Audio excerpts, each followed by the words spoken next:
राधे राधे प्यारे भक्तों, कोई अगर आपका अपना है या कोई आपसे बड़ा है तो उसका अपने प्रति गलत व्यवहार कभी भी सहन नहीं करना चाहिए।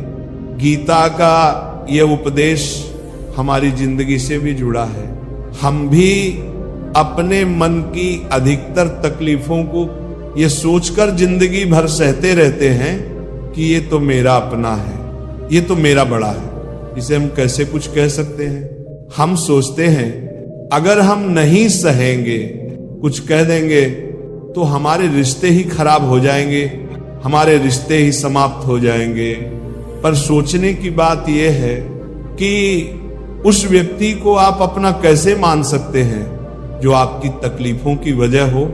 अपना वह होता है जो हमारी तकलीफों को दूर कर दे, न कि वह जो हमारे मन में जहर भर दे। गीता का यह उपदेश है, किसी को भी अपना फायदा मत उठाने दो, किसी को भी खुद पर जुल्म मत करने दो, क्योंकि आप जितना सहेंगे लोग आपको उतना सहने के लिए मजबूर करेंगे। गीता का पहला अध्याय अर्जुन विषाद योग और दूसरा अध्याय सांख्य योग। इसके आरंभ में ही अर्जुन ने श्री कृष्ण के आगे अपना दुख प्रकट किया था। हे केशव, मैं कौरवों से कैसे युद्ध कर सकता हूं? ये सब तो मेरे अपने हैं। मैं कैसे पितामह भीष्म और गुरु द्रोणाचार्य से युद्ध करूंगा? क्योंकि ये दोनों तो मेरे पूजनीय हैं, इसलिए इन्हें मारने से तो अच्छा है कि मैं भिक्षा मांगकर गुजारा करूं। और जिन कौरवों से मैं युद्ध करने जा रहा हूं वे सब धृतराष्ट्र के पुत्र मेरे भाई ही हैं, मेरे अपने हैं। इन सबको मारने से अच्छा यह है कि मैं सन्यासी बन जाऊं। तब श्री कृष्ण मुस्कुराए और बोले, यहां कौन अपना है और कौन पराया है? जो अधर्म करता है उसके साथ युद्ध करना ही धर्म है। तुम अपने मन के मोह को त्याग दो, नहीं तो सारा जग तुम्हारी निंदा करेगा, तुम्हें डरपोक कहेगा। बात अपने पराये की नहीं, बात धर्म और अधर्म की है, बात सही और गलत की है। अगर तुम गलत को सहोगे, उससे रोकोगे नहीं, तो गलत करने वाले को और बल मिलेगा, वह और भी गलत करेगा। इसलिए अपने मोह को त्याग कर तुम युद्ध करो। महाभारत की एक और तीर्थ कथा है। जब अर्जुन के पुत्र अभिमन्यु युद्ध में वीरगति को प्राप्त हुए, तब अर्जुन रोते रहे। उन्होंने श्री कृष्ण से कहा, मैं ये दुख सहन नहीं कर सकता, मैं भी अपने आप को समाप्त कर दूंगा। फिर भगवान श्री कृष्ण अर्जुन को आत्माओं के लोक में ले गए, जहां अभिमन्यु पूर्ण आनंद से बैठा था, क्योंकि उसने क्षत्रिय धर्म निभाया था। इसीलिए उसे उत्तम लोक प्राप्त हुआ था। जब अर्जुन रोते हुए अपने पुत्र के पास पहुंचे तो बोले, पुत्र, मैं तेरे बिना कैसे जीऊंगा? अभिमन्यु मुस्कुराया और बोला, आप कौन हैं? अर्जुन स्तब्ध हो गए, कहने लगे, मैं तुम्हारा पिता हूं, मैं अर्जुन हूं और तुम मेरे पुत्र अभिमन्यु हो। अभिमन्यु ने कहा, कौन पिता कौन पुत्र? मेरे हजारों जन्म हुए हैं, कभी आप पिता बने, कभी मैं पिता बना। आत्मा का कोई जनक नहीं होता और कोई संतान नहीं होती। उस पल अर्जुन का सारा मोह टूट गया, सारा बंधन, सारा भ्रम समाप्त हो गया। इसलिए गीता के उपदेश को केवल पढ़ो नहीं, उसे समझो और जीवन में उतारो, क्योंकि जहां मोह समाप्त होता है वहीं से सत्य की शुरुआत होती है। लो कि यहां कोई अपना पराया नहीं है। जो बुरे वक्त में, तकलीफ के वक्त में तुम्हारा साथ दे, सिर्फ वही हमारा अपना है, बाकी सब पराये हैं। गीता का दूसरा उपदेश यह है कि जो चला गया है उसका कभी दुख मत करो। गीता को हम भगवान से भी बढ़कर कहें तो कोई अतिशयोक्ति नहीं होगी। श्रीमद् भगवत गीता एकमात्र ऐसा ग्रंथ है जो मनुष्य को जीने का सही तरीका बताती है। गीता जीवन में धर्म कर्म और प्रेम का पाठ पढ़ाती है। श्रीमद् भगवत गीता का ज्ञान मानव जीवन और जीवन के बाद का जीवन दोनों के लिए उपयोगी माना गया है। इसीलिए गीता के विचारों को आप हर रोज रात में सोने से पहले जरूर सुने। दीपक का जीवन इसलिए वंदनीय नहीं है कि वो जलता है, बल्कि इसलिए वंदनीय है कि वह दूसरों के लिए जलता है, दूसरों से नहीं जलता। हमारी आस्था की परीक्षा तब होती है जब हम जो चाहें वह ना मिले और फिर भी हमारे दिल से प्रभु के लिए शुक्रिया ही निकले।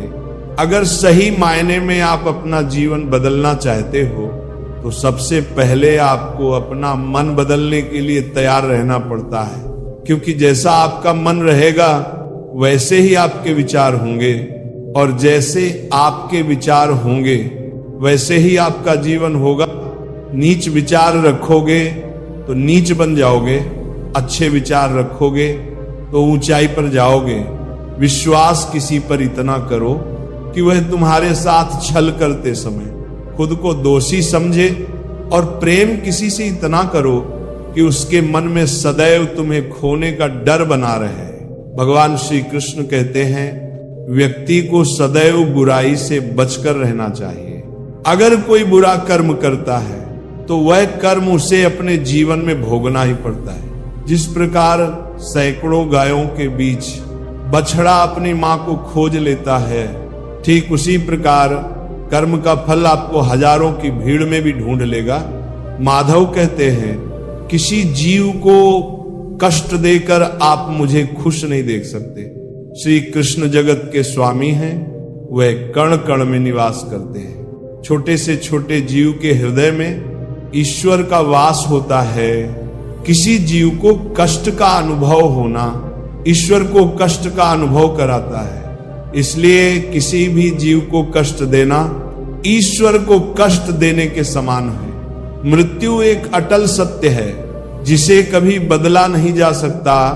इस संसार का जब से निर्माण हुआ है तब से जन्म मृत्यु का चक्र चलता आ रहा है।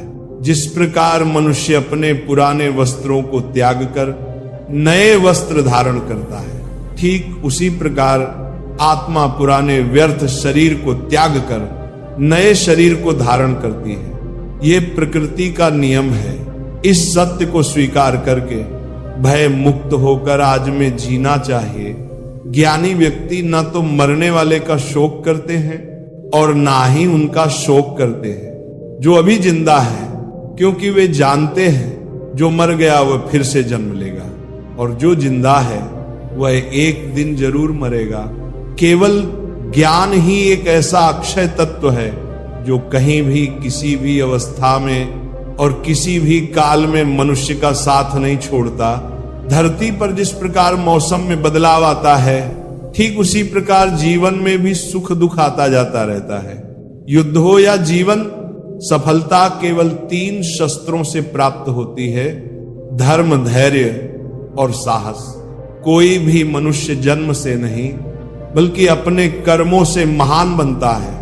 कुछ पाना है तो खुद पर भरोसा कीजिए, क्योंकि सहारे कितने भी सच्चे और अच्छे हों साथ छोड़ ही जाते हैं। मित्र गरीब है या अमीर मायने नहीं रखता, बल्कि वह आपके बुरे समय में आपका साथ कितना देता है ये मायने रखता है। धर्म चाहे जो भी हो, अच्छे इंसान बनो। हिसाब तुम्हारे कर्म का होगा, धर्म का नहीं। खुशी के लिए काम करोगे तो खुशी नहीं मिलेगी, लेकिन खुश होकर काम करोगे तो जरूर मिलेगी। जब आप दूसरों के लिए अच्छा चाहते हैं तो वही अच्छी चीजें आपके जीवन में वापस आती हैं। यही प्रकृति का नियम है। आपका मूल्य इससे तय नहीं होता कि आप क्या हैं, ये इससे तय होता है कि आप खुद को क्या बनाने की क्षमता रखते हैं। हंसता हुआ मन और हंसता हुआ चेहरा, यही सच्ची संपत्ति है। मनुष्य हमेशा अपने भाग्य को कोसता है, ये जानते हुए भी कि भाग्य से भी ऊंचे हमारे कर्म हैं। कभी कभी लगता है कि अच्छे कार्य करते रहने से उसका फल अच्छा नहीं मिलता, और भगवान सारे दुख हमारी ही झोली में डाल देता है। लेकिन ऐसा नहीं है। कभी भी जब पुण्य कार्य करें तो उसको ईश्वर पर समर्पित कर दें और मन में किसी भी तरह का भाव ना रखें। इस संसार में सब कुछ अंतवंत है। पाप और पुण्य दोनों इस संसार से संबंधित हैं, इसलिए पाप और पुण्य भी अंतवंत हैं। पुण्य सुख देकर और पाप दुख देकर अंत को प्राप्त होते हैं। लेकिन पाप और पुण्य में थोड़ा अंतर यह है कि पुण्य का फल यदि हम नहीं चाहते तो उसे अस्वीकार करने के लिए स्वतंत्र हैं। इसीलिए जो भी हम सत्कर्म करते हैं अंत में प्रभु को समर्पित कर देते हैं। लेकिन ये सवाल उठता है कि क्या भगवान स्वीकार करेंगे? निश्चित स्वीकार करेंगे, क्योंकि भगवान ने स्वयं गीता में अर्जुन से कहा है, हे कुंती पुत्र, तुम जो भी करते हो, जो भी खाते हो, पवित्र यज्ञ अग्नि में जो आहुति डालते हो, जो भी दान देते हो, जो भी तपस्या करते हो, वह सब मुझे अर्पित करते हुए करो। इसलिए जो भी कर्म करें भगवान को समर्पित करने के भाव से करें। इस प्रकार हम जो भी पुण्य कर्म करेंगे ईश्वर को साथ रखकर समष्टि के कल्याण की भावना से करेंगे और उसे ईश्वर को समर्पित भी कर देंगे, ताकि उस पुण्य का भी अभिमान न हो। देखो, पाप लोहे की जंजीर है तो पुण्य सोने का बंधन, दोनों बंधन है। लोहे की जंजीर से छूटने का आदमी को मन भी करता है, लेकिन सोने की जंजीर से जो बंधा हो उसे वह बंधन प्यारा लगने लगता है, उसमें उसे धन नजर आता है, उससे छूटने का मन नहीं करता।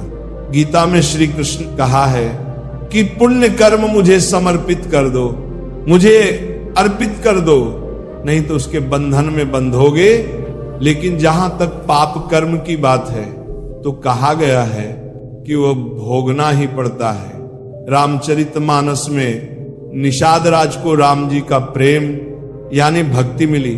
भगवान राम गंगा पार कराने पर जब केवट को उतराई देने लगे तो उसने विनय पूर्वक उसे स्वीकार करने से इनकार कर दिया।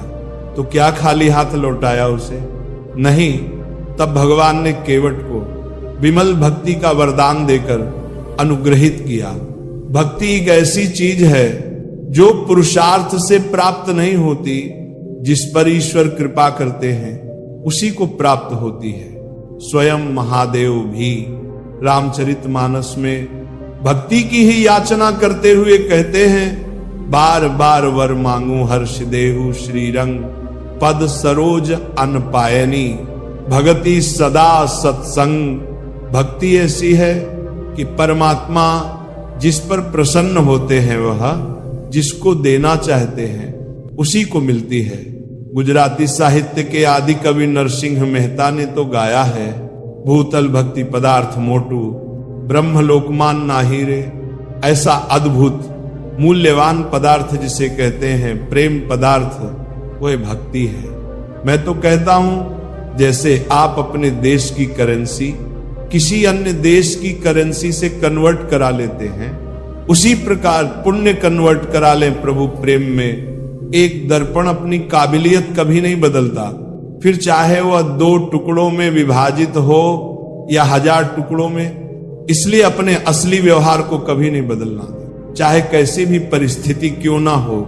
जब परिस्थितियां हमारे वश में ना हो तब मन की स्थिति बदल कर देखिए, सब कुछ तो नहीं पर बहुत कुछ आपके अनुरूप हो जाएगा।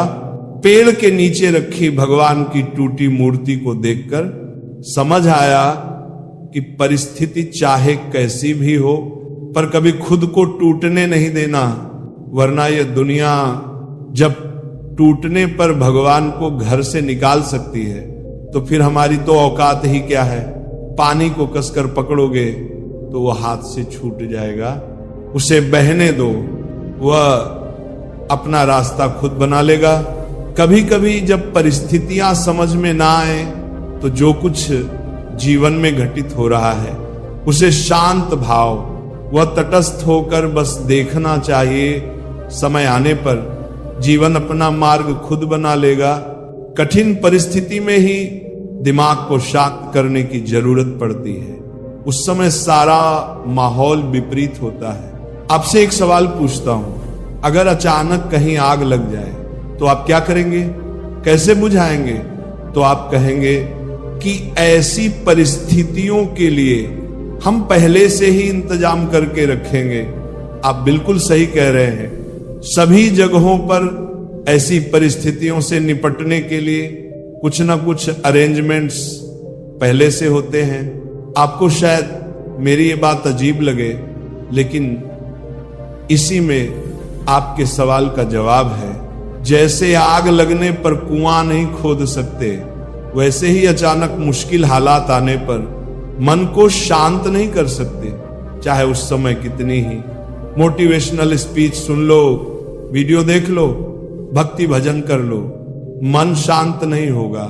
अगर पहले से ही मन को सकारात्मक सोच में, अध्यात्म में और सच्ची भक्ति में लगाया होगा, या फिर मन की तीव्र गति को ध्यान द्वारा साधा होगा, अच्छे लोगों की संगत में रहे होगे, तभी मन मुश्किल समय में शांत रह सकता है। वरना तो वही पुरानी कहावत कि आग लगने पर कुआं नहीं खोदा जाता।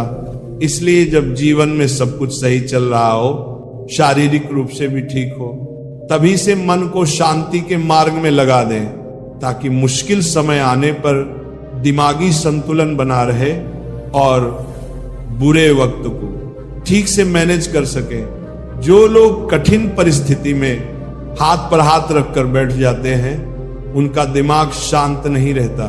वे अपने हालात को बदल नहीं पाते। काम करने से बुरे विचार दिमाग में नहीं आते, बल्कि आप काम करने के फल स्वरूप कुछ पाते हैं। यदि बुरा हुआ तो अनुभव मिलता है, वरना सफलता के दर्शन होते देर नहीं लगती। जब हालात विपरीत हों, तब आप लंबी गहरी सांस लेने की कोशिश करें। आपका सारा ध्यान आसपास की बुरी बातों से सिमटकर सांसों पर केंद्रित हो जाएगा। आप सिप सिप करके पानी पीने की कोशिश करें। आप खाली ना रहें, कोई मनपसंद काम करें। खाली दिमाग शैतान का घर होता है। समय पर भरोसा रखें। आज तक कोई ऐसी रात नहीं हुई जिसका सवेरा ना हुआ हो। जंगल में लगी बड़ी से बड़ी आग भी एक दिन शांत हो ही जाती है। कुछ ना कुछ नया सीखते, पढ़ते रहें। ये इन परिस्थितियों के उपहार स्वरूप आपको हमेशा याद रहेगा। आत्मचिंतन, मनन करने का यही समय होता है, क्योंकि जब दरवाजे खुलने लगेंगे तो फिर दौड़ शुरू हो जाती है। ये समझिए, ईश्वर ने सबसे मुश्किल रोल के लिए आप जैसे बेहतर कलाकार को चुना है। हर घटना के पीछे प्रकृति का कोई प्रयोजन होता है। इस समय को टिक टिक करती घड़ी की सुइयों की तरह ले। सभी को अपने हिस्से का सुख या दुख स्वयं ही तो भोगना होता है। सुख में तो फिर भी सभी मिलेंगे, लोग आसपास होंगे, लेकिन दुख में कोई नहीं आता मदद करने। सभी दूर खड़े रहते हैं और कई बार तो हम दुख में खुद को बिल्कुल अकेला पाते हैं। पर शायद ये सोचना भी पूरी तरह से सही नहीं है। ईश्वरीय शक्ति तो है ना हमारे आसपास, हमारे साथ, बस आवश्यकता होती है। तो उन शक्तियों को पहचानने की बस एक बार कुछ फुर्सत के पल निकालकर उन्हें दिल से याद तो कीजिए। वे अवश्य आते हैं हमारी मदद करने। जब दुखों से हार जाओ तो घबराने से कुछ नहीं होगा। तुम्हारा जीवन इतना संघर्ष भरा क्यों हुआ, जरा ये तो सोचो। लोग तो ये भी कहते हैं अगले पिछले कर्म ऐसे होंगे तभी तो इतना दुख मिला है। नहीं पगले, बिल्कुल नहीं, बल्कि तुम इस कार्य के लिए चुने गए हो। उस प्रभु के द्वारा तुम्हें इतनी क्षमता है कि तुम सहन कर सकते हो हर कष्ट, हर दर्द। विपरीत परिस्थितियों में भी जो ना टूटे, खरा सोना बनकर निकले, ऐसे हो तुम। कई बार हम सोचते हैं बस बहुत हुआ, अब नहीं होगा कुछ हमसे। तो सोचो क्या किसी ने कहा है तुमसे ये सब सहन करने के लिए? नहीं ना, जीते तो सभी हैं और एक दिन चले भी जाते हैं इस दुनिया से। तो क्या ऐसा जीवन भी कोई जीवन है जब तक कि कोई संघर्ष ना हो? आपको अपने विचारों पर नियंत्रण रखने की जरूरत नहीं है, आपको बस उन्हें अपने ऊपर नियंत्रण करने देना बंद करना होगा। एक व्यक्ति शांत मन के जितना करीब आता है वो मजबूती के उतना ही करीब होता है। मन पानी की तरह है, जब ये अशांत होता है तो देखना मुश्किल हो जाता है, जब ये शांत होता है तो सब कुछ स्पष्ट हो जाता है। अपनी आंखें बंद करें, कुछ देर के लिए अपना दिमाग बंद करें, क्योंकि वहां एक शांत भूमि है जो आपकी उपस्थिति का इंतजार कर रही है। कभी कभी समुद्र के शांत होने की प्रतीक्षा करने का समय नहीं होता। यदि आपको अपने लक्ष्य तक पहुंचना है तो अपनी यात्रा शुरू करें और तूफान को अपना रास्ता बनने दें। धैर्य प्रतीक्षा करने की क्षमता नहीं है। धैर्य का अर्थ है शांत रहना, चाहे कुछ भी हो जाए, इसे सकारात्मक विकास के अवसरों में बदलने के लिए लगातार कार्रवाई करना और ये विश्वास रखना कि जब आप प्रतीक्षा कर रहे हो तो अंत में सब कुछ ठीक हो जाएगा। जब आप आंतरिक शांति का अनुभव करते हैं तो आप स्वीकार करते हैं कि आप कौन हैं, आपकी ताकतें, खामियां, इच्छाएं, सपने, वो सब कुछ जो आपको विशिष्ट रूप से आप बनाता है। आप अपने आसपास की दुनिया और सामने आ रही स्थितियों को अधिक स्वीकार करने का अनुभव करते हैं, जिससे चिंता, घबराहट और तनाव का आप पर कम नकारात्मक प्रभाव पड़ता है। सामने खड़े व्यक्ति की उम्र और बुद्धि से किसी के मन की बात पता लगाना संभव नहीं है। मन की बात सिर्फ प्यार और सहानुभूति से ही जानी जा सकती है। यदि आप पॉजिटिव रहना चाहते हैं तो अपना अधिक समय उन्हीं के साथ बिताएं जो आपको खुश रखते हैं, या फिर उनके साथ जो आपको प्रभावित करे। हारा हुआ खेल दोबारा तो खेला जा सकता है, लेकिन एक बार जो मन से हार गया वह कभी जीत नहीं सकता। सफलता की राह प्रत्यक्ष रूप से कहीं नहीं होती, बल्कि वह आपके मन में होती है। अगर आपने अपने मन को जीत के लिए तैयार कर लिया तो कोई और आपको नहीं हरा सकता। आप जीवन में अकेले नहीं चलते। कभी कभी जब आप चीजों से निपटते हैं तो ऐसे लोग होते हैं जो आपके साथ होते हैं, और फिर ऐसे लोग भी होते हैं जो केवल यह देखते हैं कि आप चीजों से कैसे निपट रहे हैं। किसी भी स्थिति में आपको खुद पर नियंत्रण रखना चाहिए और किसी भी तरह के लोगों के साथ अच्छे संबंध बनाने चाहिए। इसलिए शांत और निर्मल आभा बनाए रखें और आपके लिए चीजों से निपटना आसान हो जाएगा। यदि आपका मन शांत है तो विश्वास करें आप इस दुनिया में कुछ भी जीत सकते हैं।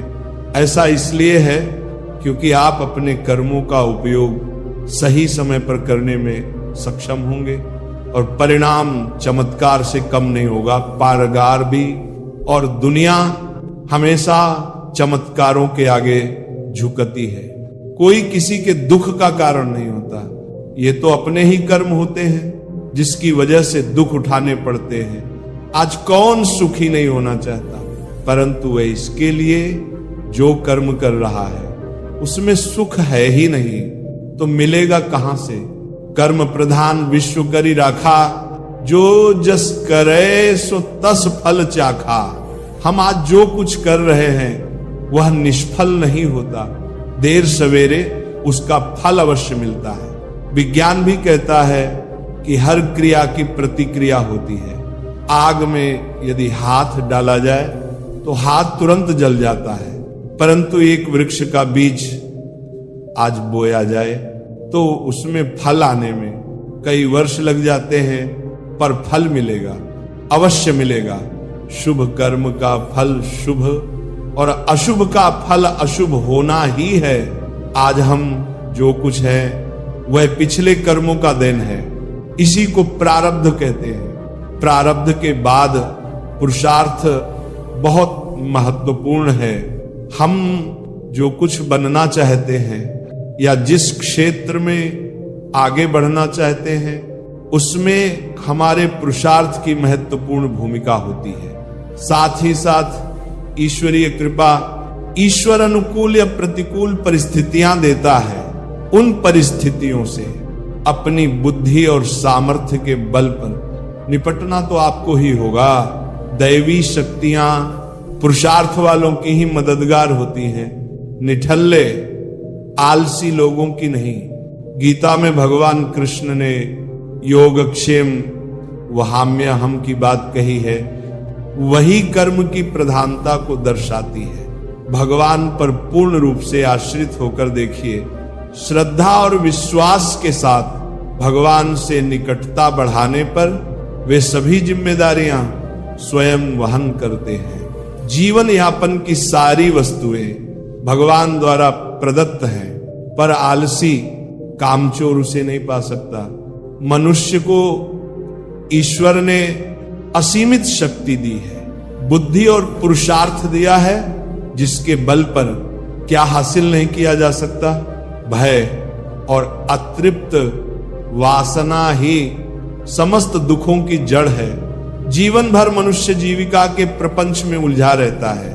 मैं और मेरा, तू और तेरा का जाल बुनकर स्वयं उसी में उलझा हुआ था। अनेकों प्रकार के अनैतिक कर्मों में लगा रहता है। भविष्य के भय को सोचकर अपना वर्तमान भी बिगाड़ लेता है और श्रेय मार्ग को छोड़कर प्रेम मार्ग का अनुगामी हो जाता है, जिसमें दुख के सिवा कुछ है ही नहीं। इस मार्ग पर चलने वाले लोग जीवन की सत्यता, मृत्यु को भी नकारने लगते हैं और भविष्य के लिए नैतिक अनैतिक तरीका अपनाकर संग्रह में लगे रहते हैं।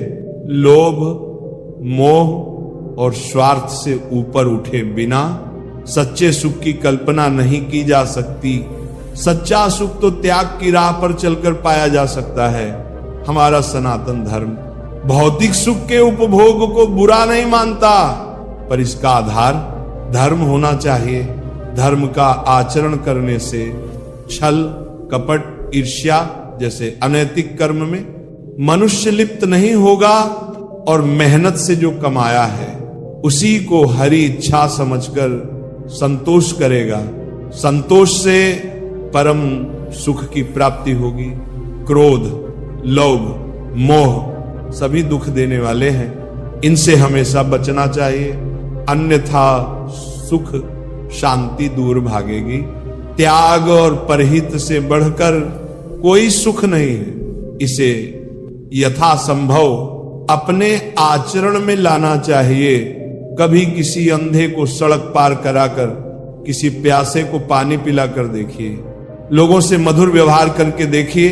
इसमें आपका कोई पैसा खर्च नहीं होगा, पर अतुलनीय सुख की प्राप्ति होगी। विश्वास करना सीखिए। विश्वास कीजिए कि सारी सृष्टि को रचने वाला परमेश्वर है और हम सभी उसकी संतान हैं।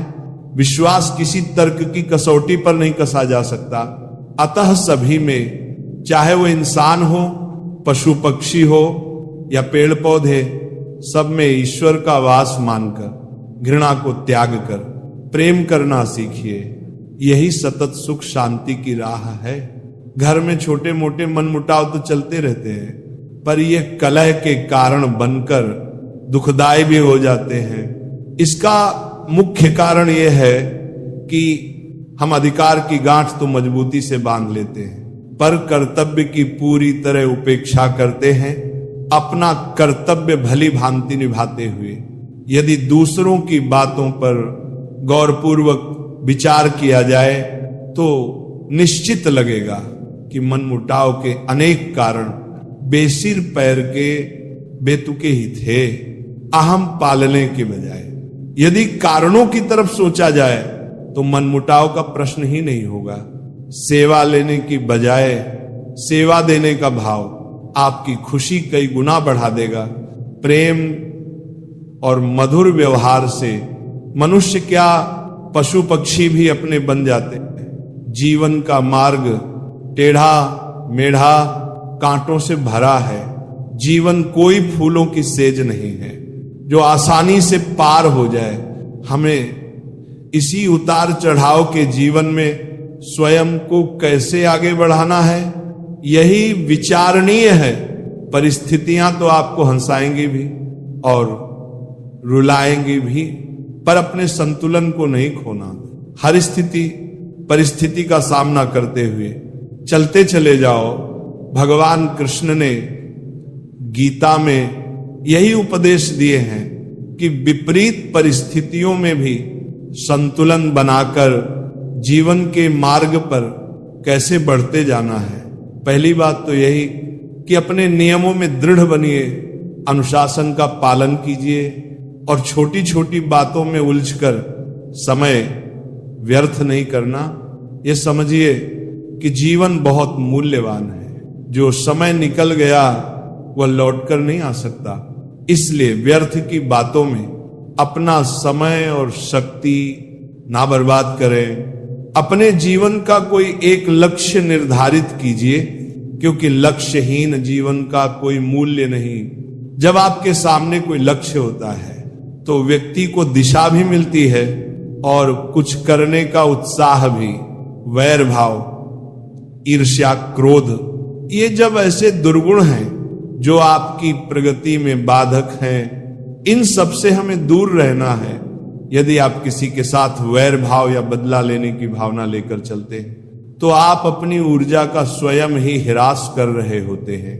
दुर्गुणों को एक एक करके बाहर निकालना है और सद्गुणों को अपने अंदर भरते जाना है, क्योंकि बुरी आदतें हमारे अंदर किराएदार बनकर आती हैं और फिर मालिक बनकर बैठ जाती हैं, जो दुख और अशांति का कारण बनती हैं। अपने स्वभाव को और आदतों को लगातार चेक करते रहिए कि कहीं मैं गलत दिशा में तो नहीं जा रहा। आत्मचिंतन ही एक ऐसा आईना है जो आपको आपकी बुराइयों से अवगत कराता है, क्योंकि किसी के कहने से आप नहीं मानेंगे। स्वयं का निरीक्षण करते रहिए और धीरे धीरे अपने व्यक्तित्व को निखारते रहिए। अध्यात्म से जुड़कर आप अपने को बहुत ऊंचा उठा सकते हो, क्योंकि जिस व्यक्ति के जीवन में धर्म नहीं, भक्ति नहीं, वह तो पशुवत जीवन जी रहा है। सबसे बड़ी अशांति का कारण तो हमारी सोच है।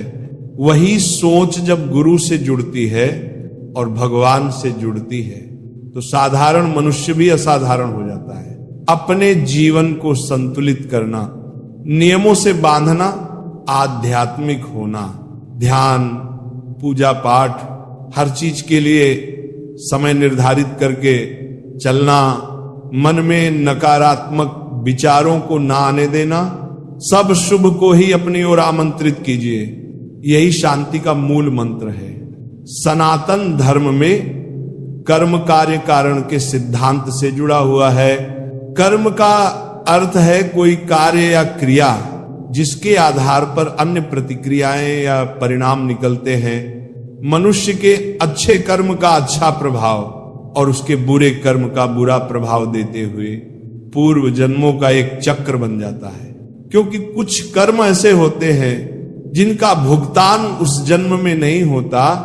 इस तरह इस चक्र में अगले जन्म में उन कर्मों का फल भुगतना ही होता है। वही कार्य कारण सिद्धांत का संबंध न केवल भौतिक युग से होता है, बल्कि हमारे द्वारा किए जा रहे कार्यों, सोचे जा रहे विचारों, कहे जा रहे शब्दों तक पर यह लागू होता है।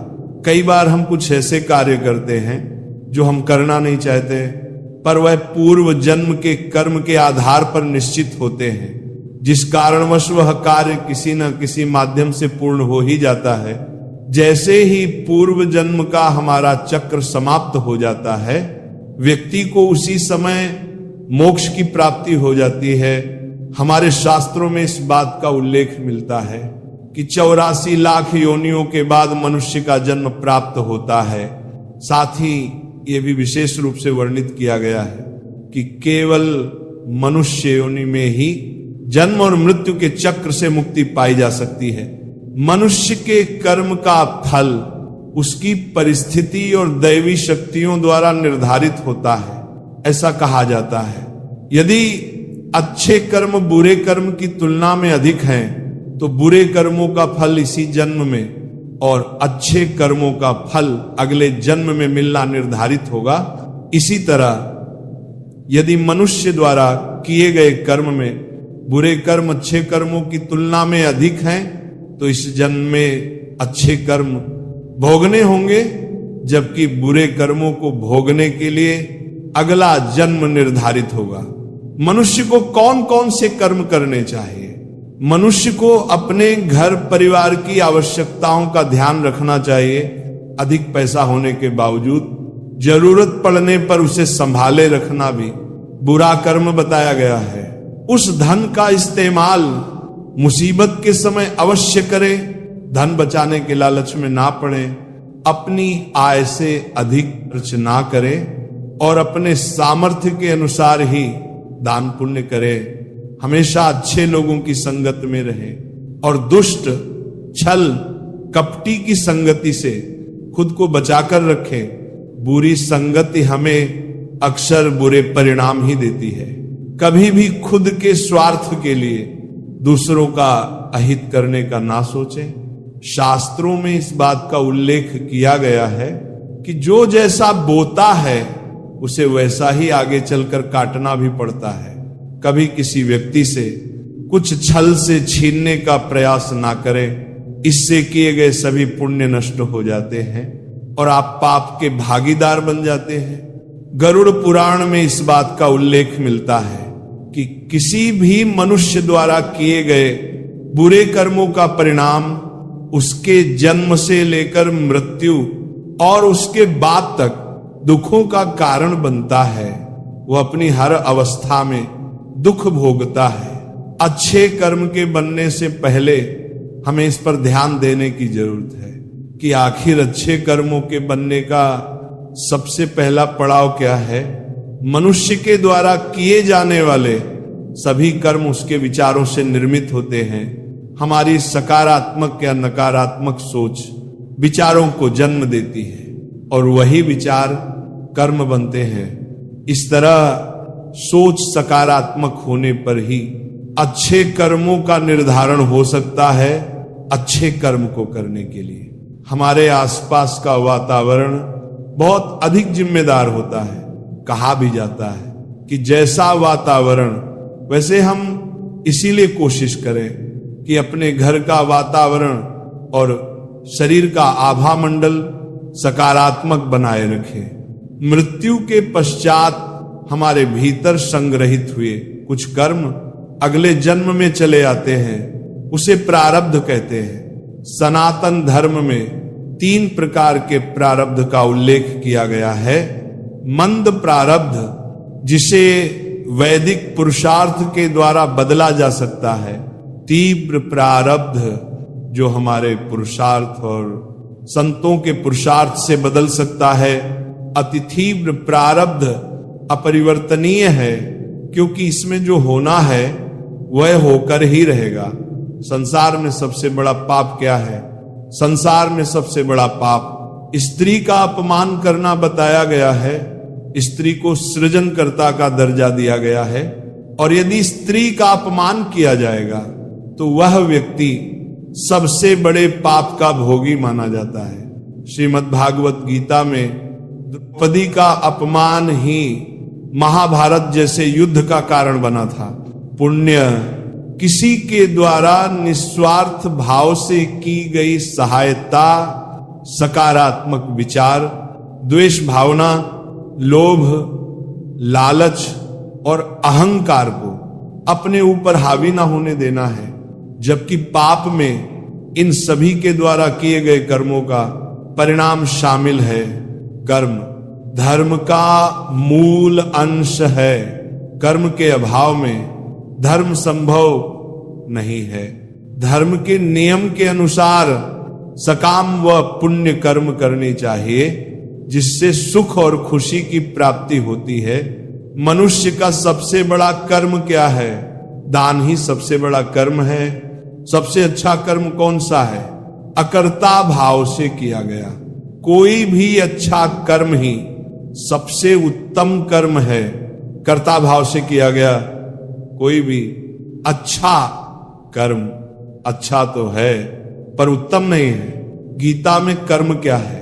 गीता के अनुसार जो कर्म निष्काम भाव से ईश्वर के लिए किए जाते हैं वे बंधन नहीं उत्पन्न करते, वे मोक्ष रूप परम पद की प्राप्ति में सहायक होते हैं। इस प्रकार कर्म फल तथा आसक्ति से रहित होकर ईश्वर के लिए कर्म करना वास्तविक रूप से कर्म योग है और इसका अनुसरण करने से मनुष्य को अभ्युदय और निश्रेयस की प्राप्ति होती है।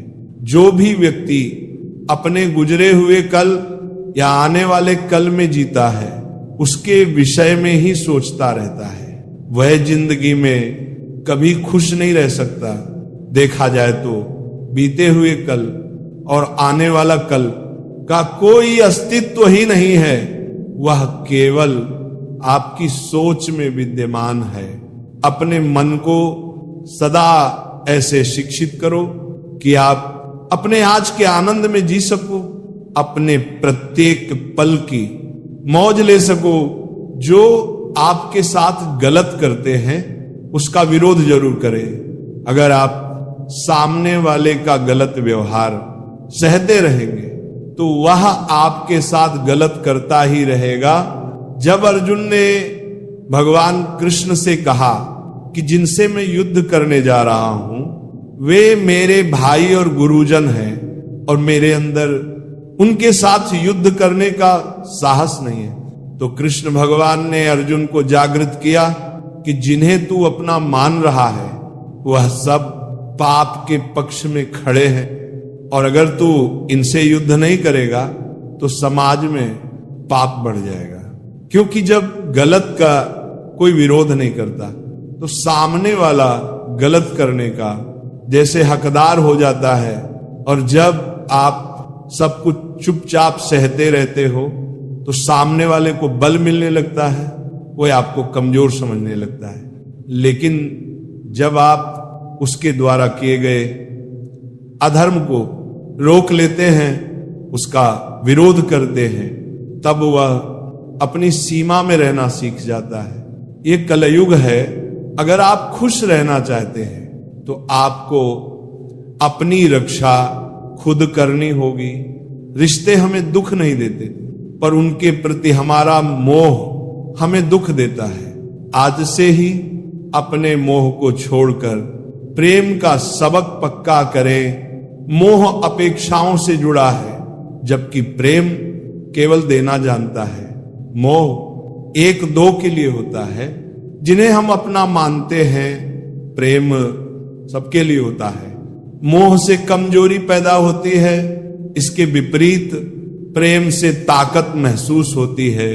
मोह में इंसान एक दूसरे को बांधने की कोशिश करता है जबकि प्रेम एक दूसरे को फ्रीडम देता है। भगवत गीता हमें सिखाती है कि हमें सदैव अच्छे कर्म करने चाहिए। परमात्मा की प्रकृति में इंसाफ अवश्य होता है। आपके द्वारा किए गए अच्छे कर्म आपको मुश्किल वक्त में परेशानी से बचाते हैं। इसी तरह आपके द्वारा किए गए गलत कर्म की सजा भी आपको जरूर मिलती है। भगवत गीता में श्री कृष्ण ने अर्जुन को यही सिखाया है कि क्षत्रिय होने के नाते जो तेरा कर्तव्य है, जो तेरे लिए सही है, वही काम कर। दुनिया के लोग ज्ञान और अज्ञान दोनों से चलते हैं, इसलिए तू दुनिया का अनुसरण ना कर बल्कि सत्य का अनुकरण कर। तेरा धर्म, तेरा कर्म यही है कि तू अधर्म का नाश कर और धर्म की रक्षा कर। ऐसे ही हर इंसान का अलग अलग कर्तव्य होता है। हम कभी भी कुछ भी इसलिए ना करें कि सब लोग यही करते हैं। अगर आप भी वही करोगे जो सारी भीड़ कर रही है तो आप उस भीड़ में कहीं खो जाओगे। लेकिन अगर आप विचार करके वह काम करोगे जो आपके लिए सही है, जिसकी आप में प्रतिभा है, तो सारी भीड़ में भी आप अलग नजर आओगे। इस बात का हम सदा विश्वास रखें कि जो चीज हमारी है वो कहीं ना कहीं से हमारे पास अवश्य पहुंच जाएगी। और जिंदगी में जो कुछ भी आपको हासिल नहीं हुआ है उसका पछतावा करना और उसके लिए रोना छोड़ दें, प्रयास करना मनुष्य के हाथ में है, पर उसका फल उसके हाथ में नहीं है। हम जीवन में किसी की मदद करें या ना करें, पर किसी का भी दिल हमारी वजह से ना दुखे, ये बात हमेशा हमें याद रहे। अगर हम किसी का भी दिल दुखाएंगे तो हमें भी उसका दर्द अवश्य मिलेगा। जब हमारी वजह से किसी का दिल दुखता है तो हमें पता नहीं चलता, लेकिन जब हमारा दिल दुखता है तब हमें समझ में आता है। भगवत गीता हमें सिखाती है कि जो कुछ भी होता है अच्छे के लिए होता है, जो हो रहा है उसमें भी कोई भलाई अवश्य है, और जो होगा उसमें दृढ़ विश्वास रखें कि अच्छा ही होगा। कभी कभी हमारे जीवन में कुछ ऐसी परिस्थितियां आ जाती हैं कि हमारे अंदर ये ख्याल आता है मेरे साथ ही ऐसा क्यों हुआ, या मेरे साथ बहुत गलत हुआ। लेकिन जब वक्त गुजर जाता है तब हमें एहसास होता है अगर हमारे साथ ये सब नहीं हुआ होता तो आज हम इस मुकाम पर नहीं होते। मनुष्य को किसी भी चीज की अति नहीं करनी चाहिए, ना किसी से अति का राग, ना किसी से अति का वैर। हद से ज्यादा आराम आपको आलसी बना सकता है, और हद से ज्यादा खाना आपको बीमार कर सकता है। बहुत ज्यादा भूखा रहना भी खराब है। पूरी नींद, पूरा विश्राम, पूरा भोजन हर व्यक्ति के लिए जरूरी है।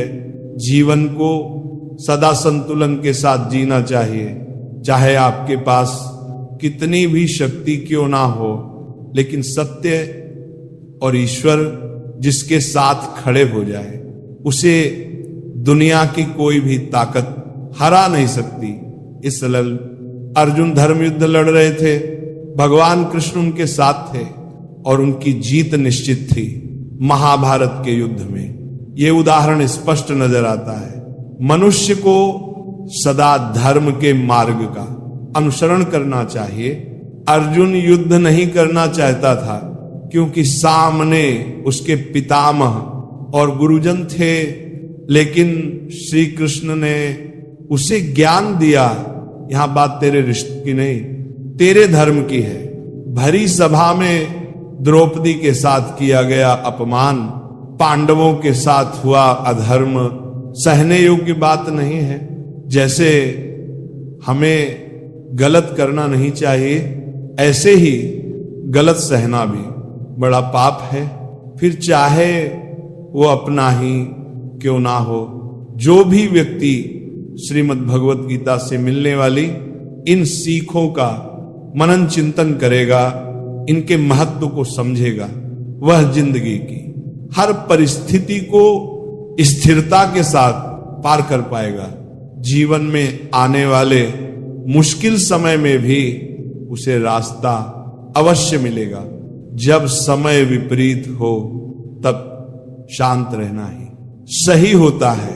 अशांति तब आती है जब सब कुछ आपकी इच्छा अनुसार नहीं होता या कुछ भी आपके हिसाब से नहीं होता।